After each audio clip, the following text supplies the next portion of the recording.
guys, my name is McKenna and today I am doing something very exciting for me.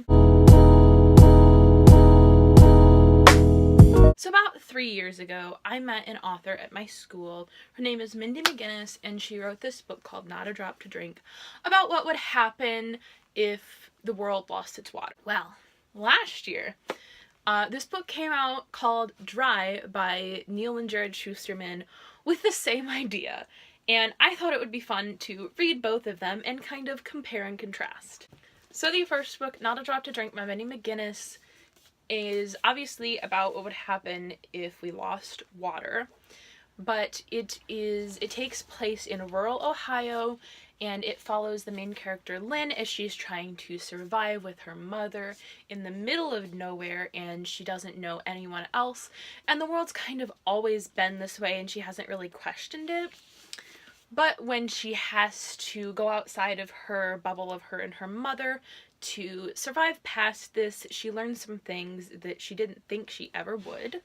And the second book, Dry, takes place in kind of a suburban-y California area where this tap-out has been kind of a looming threat, and it has just finally taken hold and all of the water is gone.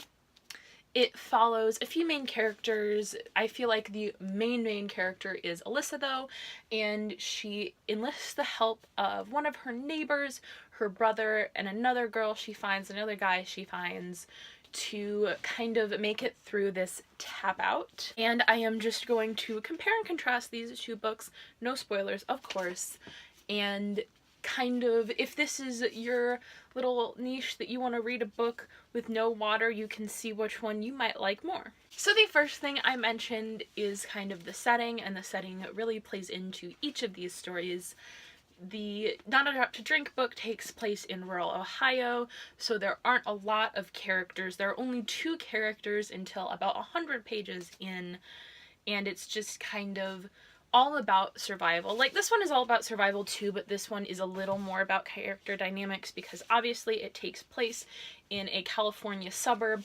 So this is more of the descent into like complete desperation for water while they've been in desperation for water for a while. I would categorize Dry as more of a contemporary adventure, while Not a Drop to Drink is full-on dystopian because we haven't had water for a while. The character has not known a life outside of not having water, and this is just the truth for them.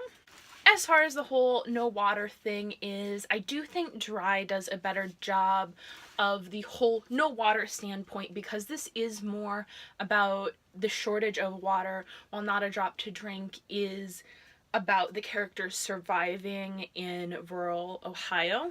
As far as the characters go, both of these books are very character-based. They don't have a lot of plot outside of the survival of the characters, especially Not a Drop to Drink. And the Dry, I think the characters are all very cliche. There aren't that many original characters. You have girl next door maternal instinct blonde. You have the creepy next door neighbor who has a crush on the girl next door. Crazy dropout badass girl, the businessy, richy, posh dick character, and you have the young kid that wants to be treated like an adult and has the answers to everything. So that I kind of disliked. I didn't have that much attraction to any of the characters. I didn't really care if they lived or died, so there was that. However, in Not a Drop to Drink, because there are only 2 characters for about 100 pages into the novel, and then you're kind of tossed in with these like 20 other characters. It's not 20, but that's a huge exaggeration. But you're tossed in with a bunch of other characters, and you only really have the backstory and character development for the main character, and all of the other ones are kind of pretty one-sided, and just, not that she isn't that one-sided, she only wants to survive, but there is some character development within this for the main character. In Dry, there is no romantic interest, and that was one of the best things about it, I think, because I don't think in this, like, such chaotic time there needs to be a love interest. However, Not a Drop to Drink there is. However, I don't think it was done well enough. They didn't have that much chemistry, and the love interest was put into the story almost just to give it a love interest and to label it as a romance novel as well. So I didn't really like the romance in it, even though it was included. I did say before, I already said this, but this Dry, because it's set in the suburban area, deals more with the downfall of humanity and how all of humanity is reacting to not having water. Like I said, well, this is just the survival of a few select people. I did listen to both of these books on audiobook so that there was some kind of like constant between the two, so it wasn't like I was physically reading one and listening to the audiobook of the other. And if I had to say one audiobook over the other, I do recommend the Dry audiobook more than the Not a Drop to Drink audiobook. This is a full cast and this one is just one. Not that that's a bad thing, but there weren't that many variations of character voices, which is something I really value in my audiobooks, but this one, it was a full cast audio. There was every character narration, even there was a character that only had one chapter, had a different narrator for it, which I really appreciated.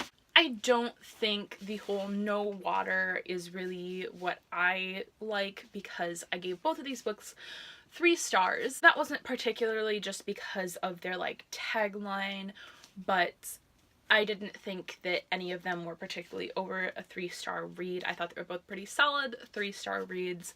And I did actually give Dry a 4-star at first, and then I kind of thought about it and I dropped it down to a 3, but I gave Not a Drop to Drink 3 right off the bat.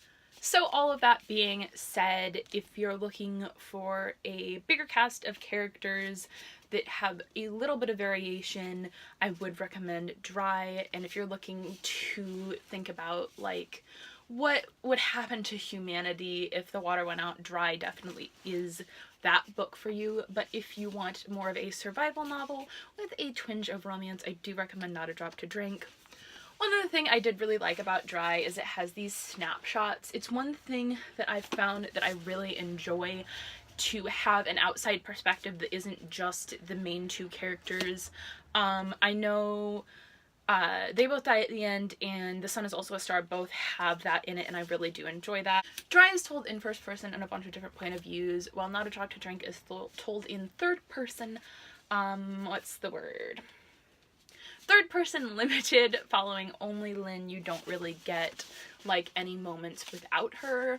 Overall, I think if this is the kind of thing that you're looking for, these are 2 books that you can really start with to kind of get the whole no water situation. So let me know down in the comments if you have read either of these, both of these, none of these, and if you haven't read either of these and you want to pick up a book about no water, let me know down in the comments which one you're thinking about picking up. Thank you so much for watching. Make sure to like and subscribe, and I will see you sometime for a new one. Bye!